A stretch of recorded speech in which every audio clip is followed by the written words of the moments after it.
সুশাসনে একই কাণ্ড, রাস্তা যেন জমিতে পরিণত হয়ে আছে। স্বাভাবিকভাবে যান চলাচল স্তব্ধ, যার ফলে সিজার হওয়া মা এবং সদ্যজাত শিশু হাসপাতাল থেকে ছুটি পেয়ে বাড়িতে ফিরছেন কাঁধে করে। রবিবার এরকমই দুর্লভ দৃশ্য উঠে আসলো সংবাদ মাধ্যমের ক্যামেরায়। ঘটনা সেই বহু চর্চিত টিকে রোড থেকে খামার টিলার রাস্তাটিতে। যোগাযোগের ক্ষেত্রে একটি গ্রাম পুরোপুরি বিচ্ছিন্ন হয়ে আছে সবার থেকে, কিন্তু কারোরই কোনো হেলদোল নেই। গ্রামের মানুষ দূরবীন দিয়ে খুঁজছে সরকার এবং প্রশাসনকে। এর আগেও অসুস্থ রোগীকে এই রাস্তা দিয়ে কাঁধে করে নিয়ে যাওয়া দৃশ্য সামাজিক মাধ্যমে ব্যাপক ভাইরাল হয়েছে। আবারও সেই একই দৃশ্য উঠে আসলো, যা দেখে সত্যি মেনে নেওয়া যায় না। কোথাও স্থানীয় জনপ্রতিনিধি? দীর্ঘদিন ধরে রাস্তার বেহাল দশার জন্য দায়ী কে? প্রশ্ন জনসাধারণের। ওয়াইফ ডেলিভারি হয়েছে, ঠিক আছে, জিবি থেকে মানে আমি বাড়িতে আইছি। ওখানে আমি বাড়ির দোকানে রাস্তার মধ্যে এই অবস্থা, গাড়ি আয় না বাড়ির।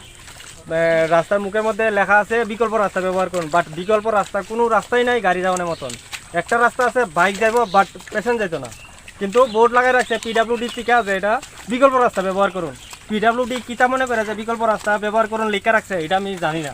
বাট পিডাব্লিউডি ওখানে এই যে আমরা এইভাবে যে পেশেন্টারে আমরা বাইক লিয়ে যেতেছি, এটা পিডাব্লিউডি এটা ওখানে ইয়ে দিতে বিকল্প রাস্তাটা যে কইছে বিকল্প রাস্তা ব্যবহার করতাম।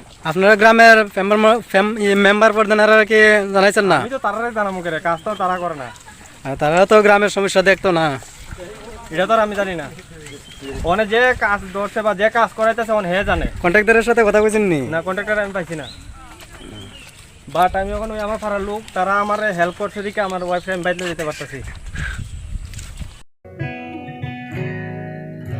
জুড়ে থাকে বাঁধন